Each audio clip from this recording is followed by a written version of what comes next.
Hi, everybody. I am Bonnie Levison, and I love storytelling.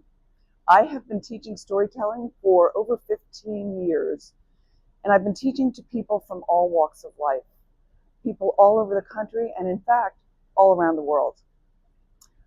One thing that I know is that everyone has a story. You have a story. You may not think you do, but you do. We all have so many stories inside us, and my goal is to work with the Arts Garage to help find people from our community here and help you find your stories. So we are going to have a series of 2 workshops. They're going to be 2 hours each, and we will have a showcase where you present your stories without notes on stage during the open mic spoken word evening. I will work with you. You don't have to come with a story. You can come with a story that you have already worked on if you like.